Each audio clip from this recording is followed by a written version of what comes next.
Hola, ¿cómo estás? Bienvenido a una nueva clase con el profe Fede.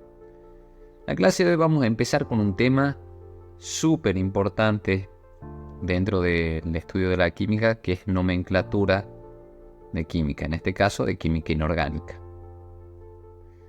Básicamente la nomenclatura es una serie de reglas que se han establecido para nombrar los compuestos químicos, ¿sí? De manera que acá y en cualquier parte del mundo, ¿sí?, se nombren de la misma manera y evitemos confusiones y mantengamos un lenguaje unificado. A eso se le llama estrategia. Las reglas de nomenclatura fueron establecidas por la UPAC. Y bueno, históricamente hay distintos tipos de nomenclaturas que se han ido utilizando. Vamos a estudiar principalmente tres tipos nosotros. Nomenclatura tradicional, que utiliza los sufijos oso e ico. La nomenclatura de stock, que se está utilizando mucho actualmente, que para identificar el compuesto menciona la valencia con la que está actuando el elemento entre paréntesis y con números romanos. IV.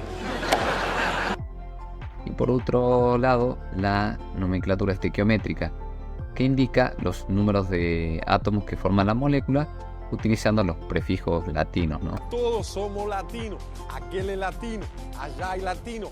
Di para 2, tri para 3, tetra para 4, etc. Ya vamos a ver algunos ejemplos a medida que vayamos estudiando los distintos grupos de la química inorgánica. Pero antes te quiero mencionar de dos conceptos que van a ser importantes: valencia y estado de oxidación. La valencia y el estado de oxidación son dos conceptos que a priori son muy similares, ¿sí? Son números. La valencia es un número entero positivo. El estado de oxidación puede ser negativo también. Ambos van a dar cuenta de cuántos electrones va a poder poner en juego un átomo para formar un enlace químico, ¿sí? No vamos a profundizar mucho en esto. Particularmente yo prefiero trabajar con lo que es valencia. Me parece que es más sencillo, sobre todo cuando uno se inicia en el estudio de la nomenclatura. Pero bueno, vamos a ir viendo cómo se resuelven ambos casos, ¿sí? Por ahora vamos a empezar con valencia. La valencia es, como te decía, un número que indica la cantidad de electrones que puede poner en juego un átomo para formar un enlace químico. Hay elementos que son monovalentes, es decir, que tienen una única valencia, como estos de acá, como estos de acá, como este de acá, ¿sí? Hay elementos que son divalentes, que pueden tener dos valencias distintas, como estos que nosotros estamos viendo acá, ¿sí? O por ejemplo estos de acá.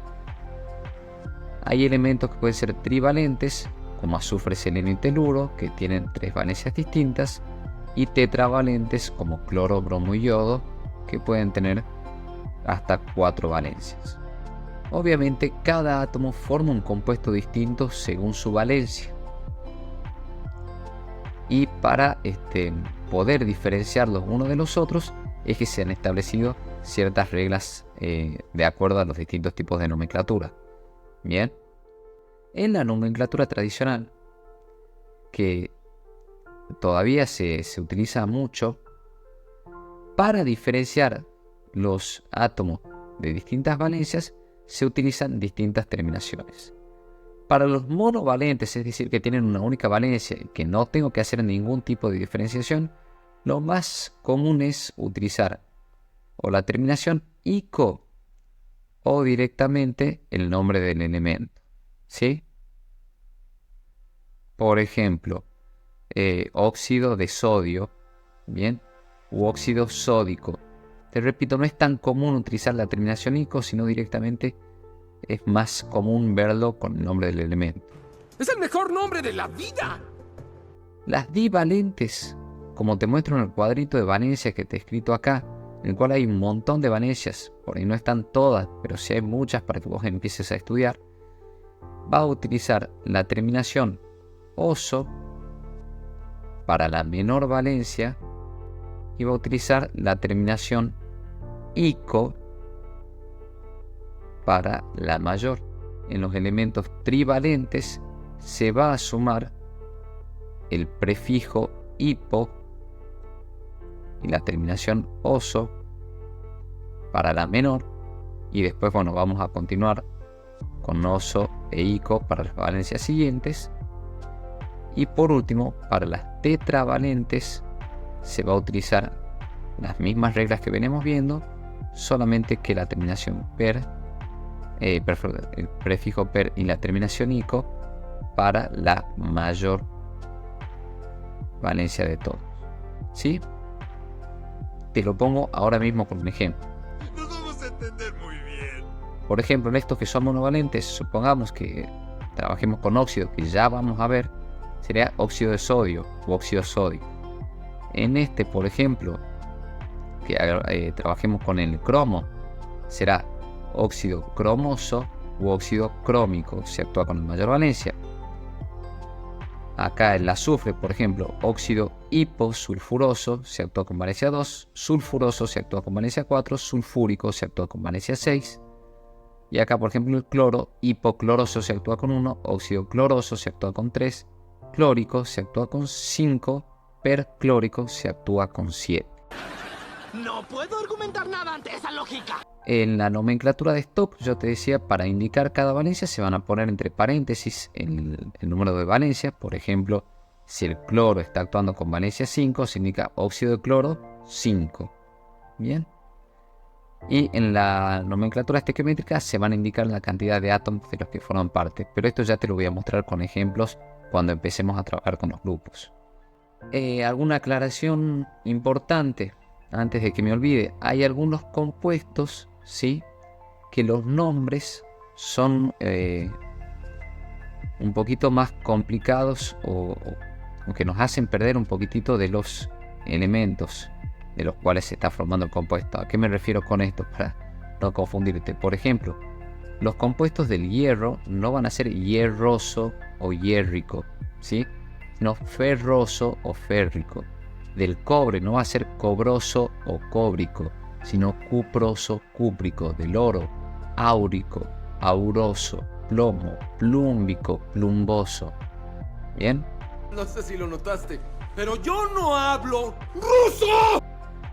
No te preocupes por esto, ya lo vas a ir ubicando en la medida que vayas trabajando y haciendo ejercicio. Pero sí te voy comentando que esa es una dificultad que a veces se te puede presentar.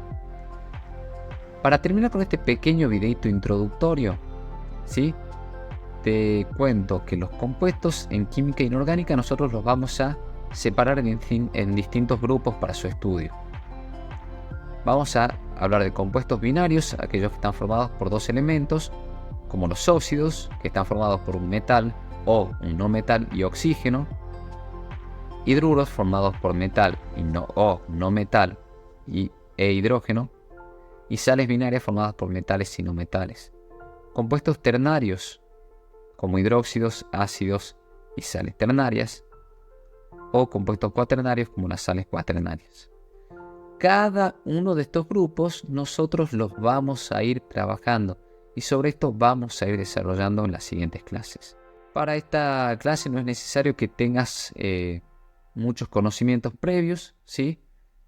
Es un tema muy importante, muy interesante, ¿sí?